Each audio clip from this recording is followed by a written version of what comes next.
Hi, Omar. Sorry, your mobile is, I think, sliding down. Thank you.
Hello, good morning, everybody, and welcome to the Daily Energy Markets podcast. It is the 10th of February, and Brent crude oil this morning is open in Asia, trading a little bit up about 0.5%, just above by a whisker, above $75 on Brent. Let's kick off, as always, on Monday morning with Omar Najia, Global Head of Derivatives at BB Energy.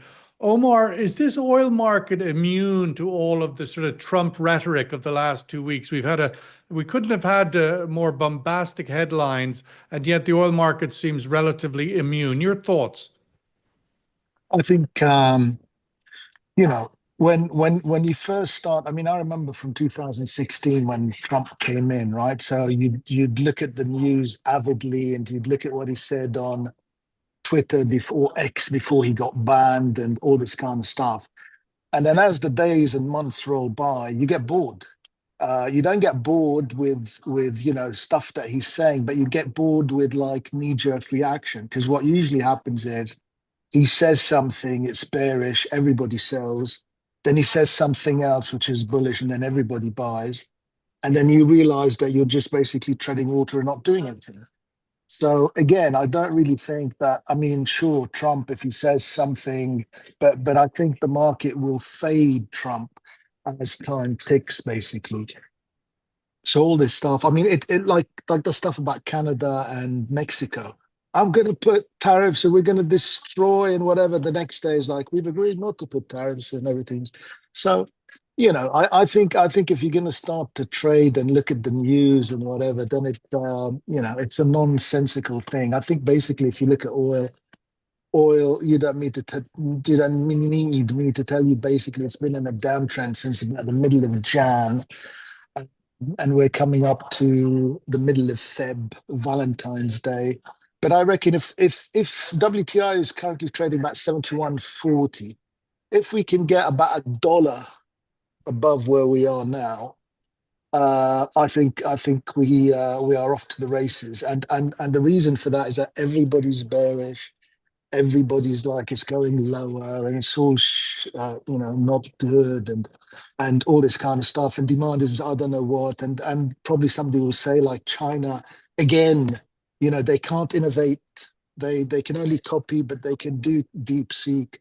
And their economy is like not is really bad, but okay, it's growing at 10% better, but that's okay.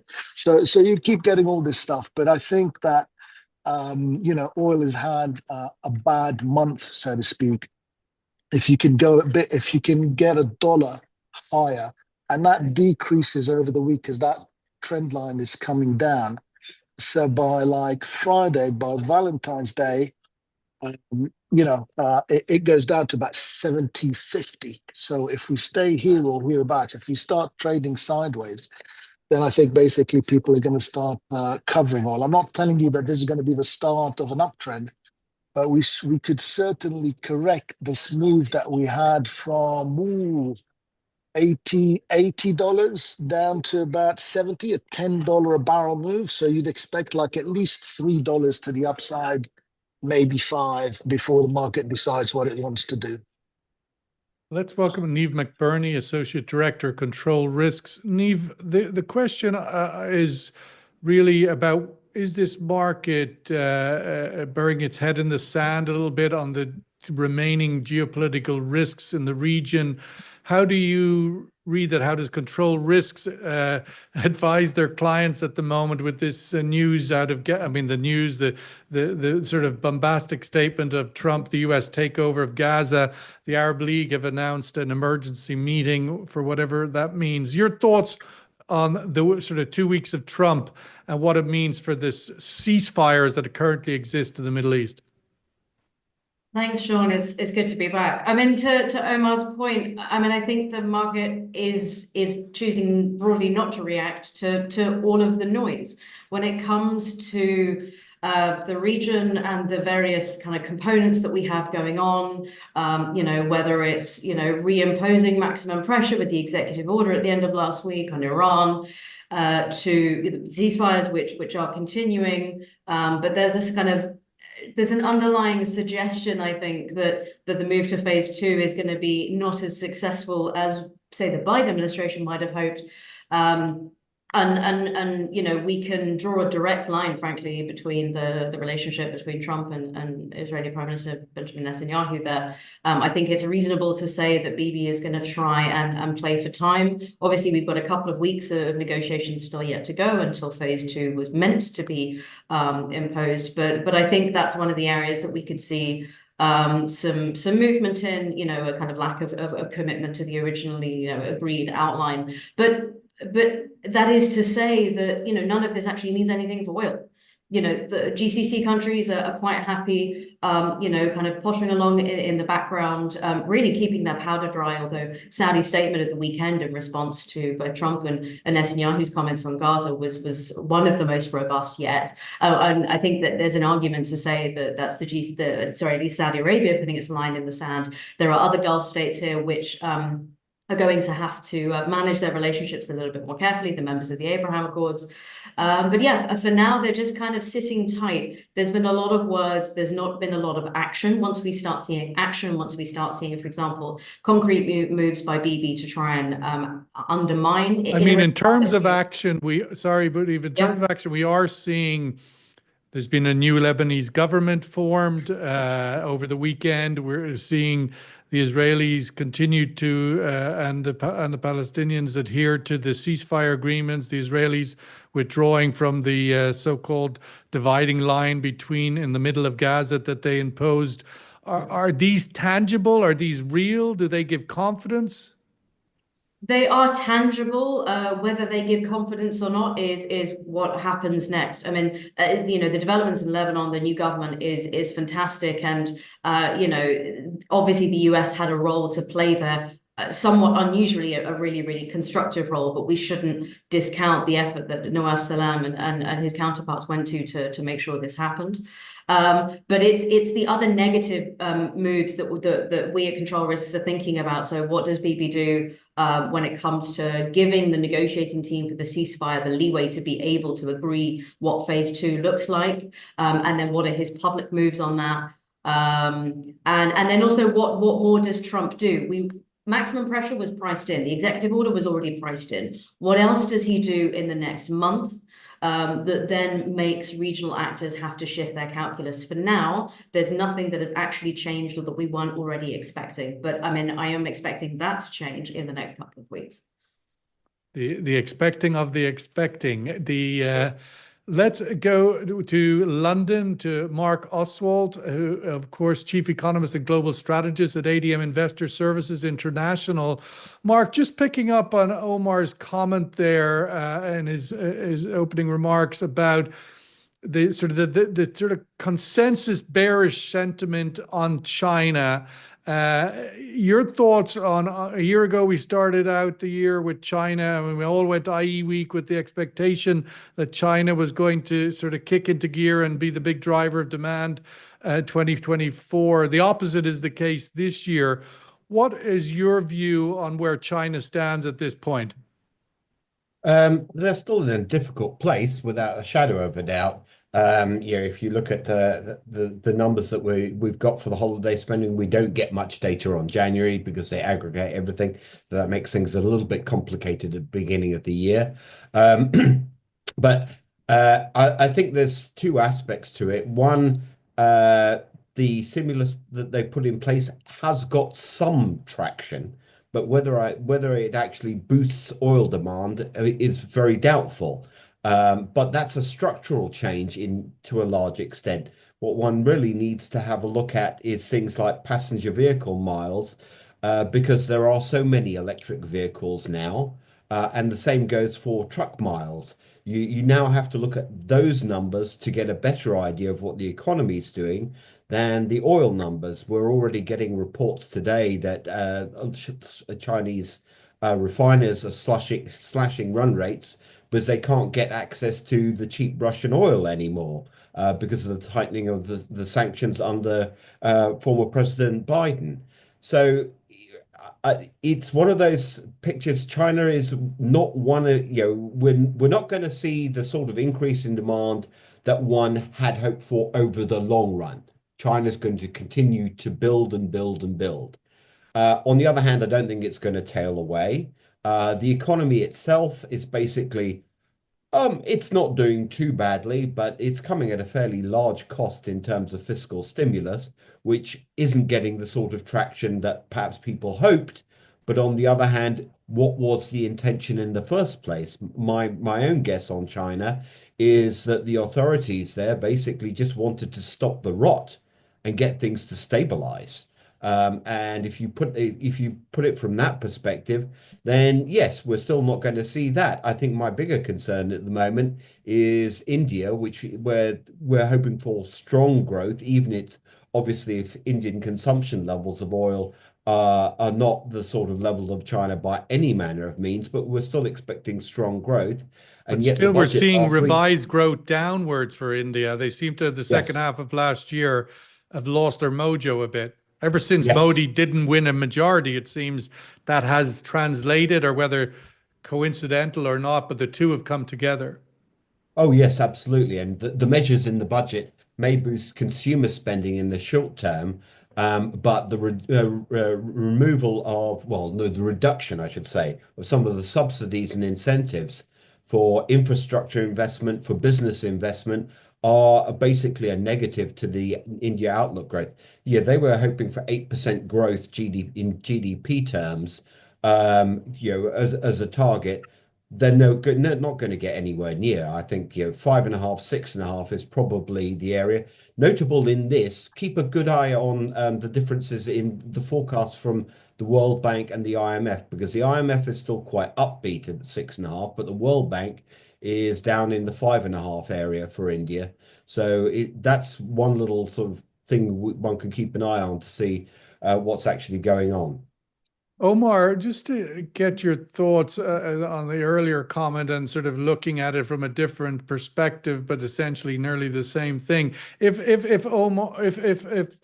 energy markets are a little bit immune to the bombastic language of Trump 2.0, the China narrative is kind of got a little bit tired as well, the sort of crying wolf in terms of its bearishness.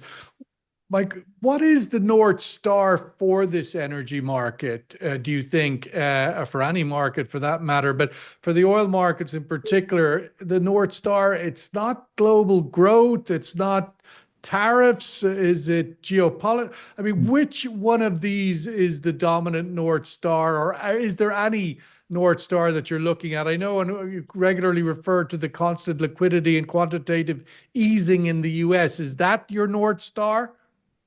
Yeah, so basically, what the US and the West is trying to sell is that basically we're fine. We have what's going to make us great is AI, right? Because we're number one in AI. Then China came along, and so that's down the toilet. So now what they're saying is, what we're going to do is Trump is going to make America great. We're going to bring back manufacturing to the US. We're going to start making stuff. Instead of just importing everything and exporting paper, dollars, we're going to start making stuff here. And to make stuff here, we're going to start imposing tariffs on everybody to encourage this making stuff in the US.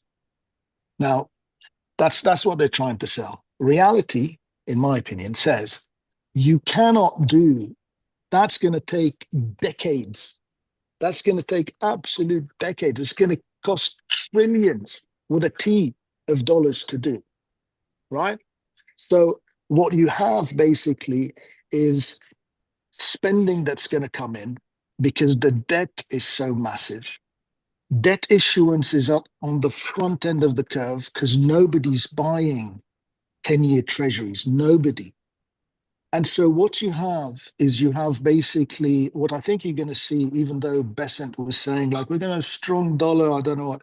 Strong dollar, no way. Strong dollar basically just means that tariffs don't work.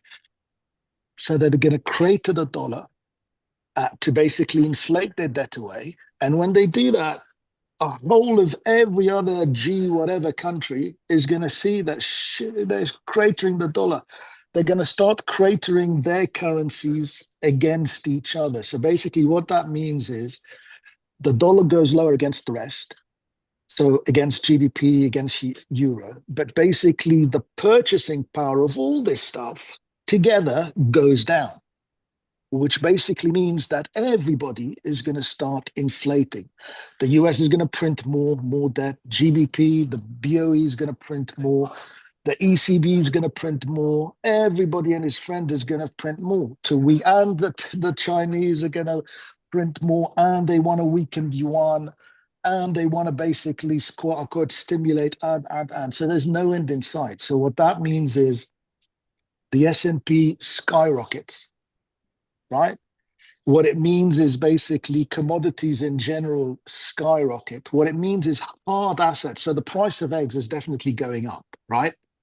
But the price of a house is going up much more. And the We're seeing price of a actions like hard in asset, Spain, for example, that talk of 100% tax on foreigners buying property in Spain because of the inflationary aspect. yeah, that's why Bitcoin is going so high. So you can't, there's no way. What you need is basically a hard asset, right? A hard asset, real money that can't be inflated. Gold inflates about 2% a year. Bitcoin inflates at 0, right? I think So gold's on a people slightly want, different trajectory at the moment, having doubled in the last 3 years. The situation as we look at it in the region, Neve, in terms of these geopolitical stresses that were present in 2024, haven't obviously just disappeared in 2025. But the question I have for you from the Saudi Arabia's perspective, and a lot now is going to rotate around Saudi Arabia's choices. We still and have increasing noise about the sort of grand bargain between Saudi, US, and Israel, Saudi, Israel.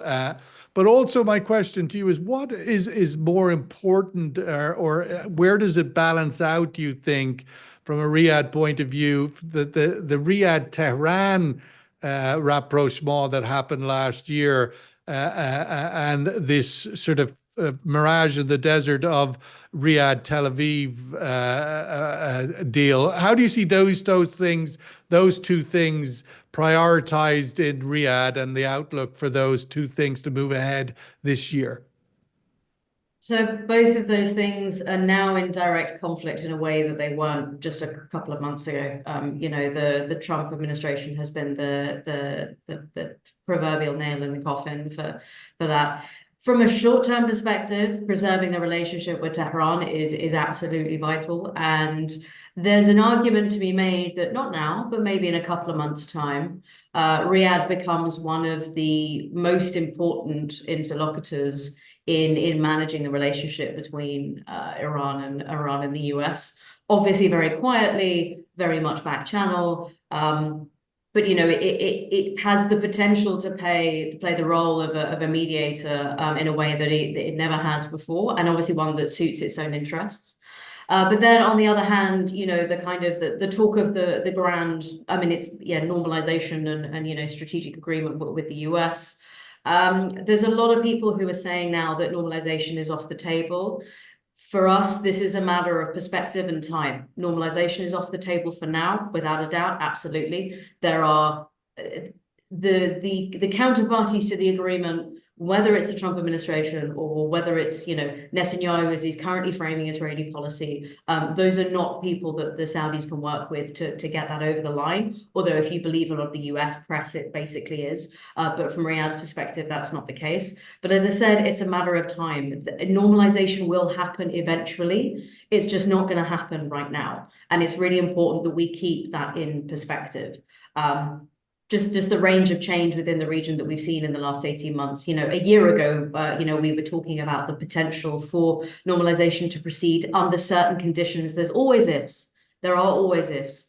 For right now, they are greater, but in the future, they will change. I mean, frankly, hopefully, because if they don't, if the ifs become bigger, and they become even greater strains on that potential, what that ultimately means is there will no be two-state solution. And as I said on Bloomberg this morning, the last couple of weeks that we've seen under the Trump administration, that hasn't actually changed anything. The relationship hasn't worsened between all of these regional players. We're merely back to where we were just before October 7th, which is a very, very bleak outlook. If people start to change their positions, if the Arab states start to shift, if for some reason Netanyahu decides that he's going to roll back some of his more robust statements, we could see movement. But right now, we're not going to, and that means no normalization, no grand US-Saudi strategic defense agreement either. Mark, where are we? A week ago, we were all dizzy of the talk of tariffs, 25% on Mexico and Canada. Within 24 hours, they had evaporated. Where are we going to see a global trade war, a tariff war? China-US tariffs seem to be, the main point of current focus, but where do you think this tariff issue is going? As Donald Trump said, his favorite word, doesn't seem to be disturbing the markets in any way, the financial markets, at least not yet. I think that the important thing is actually to listen to everybody else rather than Mr. Trump. So, the difference between Trump 2.0 and 1.0 is everyone is used to this. So they don't rise to the bait nearly as much. China's been very measured in its counter responses. There's 10% tariffs. In fact, if you look at the logic of what Mr. Trump's saying, he's talking about reciprocal tariffs, and he said it was blanket on everybody else. Then on a reciprocal measure, US tariffs on Chinese imports are basically double the level of Chinese ones. So he would actually have to lower tariffs on China. That's not going to happen, obviously.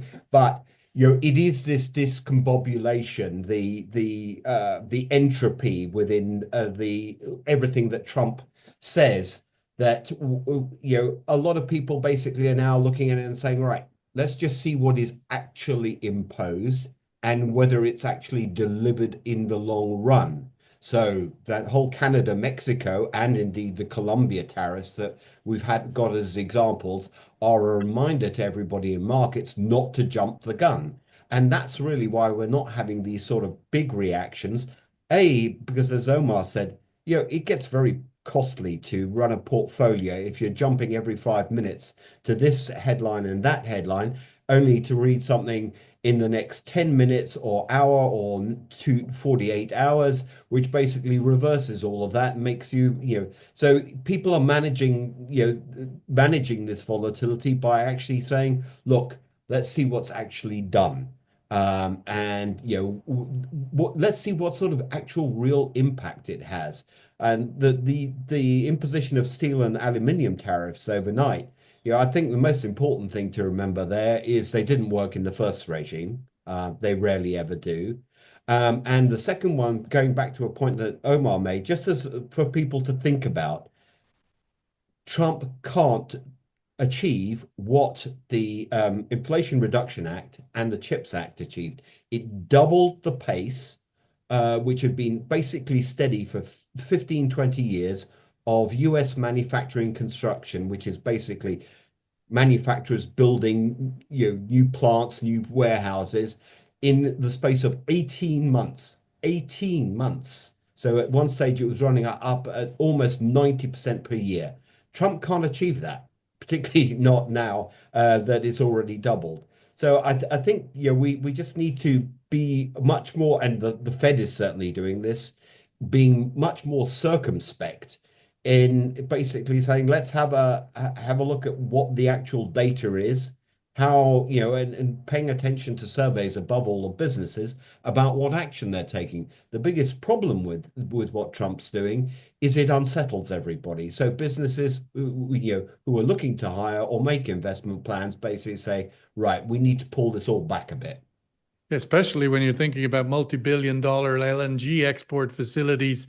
I mean, I think that's sort of a question, not for the immediate day, but certainly outlook. Let's go to the survey question and get just a general sort of pulse. Oil markets are immune to Trump rhetoric. Agree or disagree? Omar, looking forward the week that we're in, we've sort of stuck either side of $75 now for some time. Anything obvious in the immediate future that breaks us out of here? You're on mute, Omar, sorry. Yeah. Like I said, I think basically there's a downtrend line which is about $1 higher than where we are now. So and that line gets lower as time ticks. So between now and the end of the week, oil is either going to be higher than where we are now or substantially lower. So I wouldn't discount this market. If we can manage to stay where we are, go a little bit up, that you see some short covering and maybe a $3 to $5 rally before the market has to decide what to do. But I think the other thing I wanted to say is that, with Trump is saying what he's saying is, you can't make any deals with me. You can't make any deals with the US because I can change my mind anytime, right? I can sign a thing about, North Atlantic, North whatever, NAFTA and all this kind of stuff. Then I can come and say, that's terrible. I want something new, right? So basically that is going to drive, I think, going forward, a shift. So basically Iran is not going to talk to Trump because there's absolutely no point. Because even if they agree, then they know that, he can just change his mind at any time. Russia, the same. Russia is not going to sit and say, yeah, freeze Ukraine, everything will be okay, and we trust you. The reason is there is zero trust. There's not like 1% trust after Minsk and all this kind of stuff. So what that does is it doesn't lead us to wars, but definitely it increases basically risk. And the other thing that's important to also understand is that Trump and the US, they're living in a bubble, and the West in general. They have no idea what's going on with the rest of the world, absolutely none. So you saw this USAID stuff, right? So USAID is paying people to tell the people who are paying them what those people want to hear. US is great, technology is amazing, and it kind of feeds. So they have no idea what's going on. I mean, the jaw drop that happened when China put up this DeepSeek for peanuts compared to the billions. And I saw this guy from OpenAI saying nobody can compete with us. I mean, it's laughable. So I think this kind of stuff going forwards is increasing risk, is increasing basically some kind of black swan event, basically, where you wake up and basically everything's gone to hell. Everything's gone to hell, but not in this region, Niamh, not in this region. Where does OPEC navigate all of this, Niamh? They are a few weeks away now from starting to increase supply on April 1st. That's an excellent question. And I mean, I think we can all agree that, they have a responsibility to keep markets stable, and they will be acutely aware of that. They're probably going to, allow some bit of uplift so that they can say that they have followed through on slightly increasing production, but I don't think it's going to be a great deal because of, just as we've been talking about, all the uncertainty in the market, that we still have mixed signals from China and India and others. So the OPEC both, we're not seeing a massive kind of sweep and pull for new supply. Although I think I'd argue that once numbers come through on how much floating storage has reduced by, maybe at that point, maybe we'll get a shift in prices, and if that coincides with the meeting, maybe OPEC might increase by a little bit more, another couple of 100,000 barrels a day, maybe kind of 4 or 5 rather than just 1, 2. I think it's probably end up going to be a symbolic move for now. In the absence of any other kind of meaningful news, but they're going to be steady as she goes to try and frankly manage the messaging chaos that will be coming from the White House. Mark, perhaps last word with you. 2-1 here. Agree, oil markets immune to Trump rhetoric. Mark, the most surprising, I suppose, if there is on the list of surprising in the last few weeks, sort of coming into the Trump election and into the arrival into office, there was a big expectation, and I think one that was deeply believed and felt by the markets and by the biggest stakeholders, that Ukraine was going to be a place of sort of immediate impact. The war, Russia's invasion of Ukraine was already feeling exhausted, and Trump just had to kind of come in and tip over that last bit into some kind of a deal or ceasefire. But that seems to have completely moved to the sidelines now. Your thoughts on that? Is that a misreading? How do you look at it? Is it an outlier for impact? Your thoughts? Well, I think, yes, there was that expectation until Mr. Trump basically opened his mouth and talked about, well, we'll broker a deal as long as you give us a lot of your resources. At which point everyone went, oh, right, yes, that's sort of a deal. Okay. And everyone became extraordinarily skeptical. Yes, Mr. Zelensky probably, is looking at that seriously, to be honest. But I think for a lot I would of assure other you, people, have a country or sell resources you don't have anymore. yes, exactly. So, it is definitely much more on the back burner. And I think probably now where people are focusing is less on what the Ukraine side thinks than what Russia thinks. And Russia has been notably very, very quiet. Largely because it's got so many problems in its economy, which is so badly imbalanced by this war. And it has a raging inflation problem, it has a raging crime problem. So, it's what Putin's priorities are at the moment. And I think at the moment, ending the war, yes, he would like to end the war, but he has to come out on it is for the win. And on that basis, I can't really see anything in terms of what Mr. Trump wants to do other than tightening sanctions a lot more, which is really going to work on that front. I suppose the one thing I would say is that we'd also add to that is that perhaps Trump or others are waiting for the results of the German election to see who is the biggest sort of political actor in Europe, what their position would be on all things Ukraine. But it is the silence around it, except for, I'm sure, the horrors for those who live close to it. It is sort of deafening, that silence. We have to leave it there. I think we moved the oil markets now up 0.7% rather than 0.5. So that's what happens when you've got amazing people like Niamh McBurney, Mark Oswald, and Omar Najia giving their insights on Monday morning. Thanks, everybody. Have a great week. All the best. Bye. Bye-bye.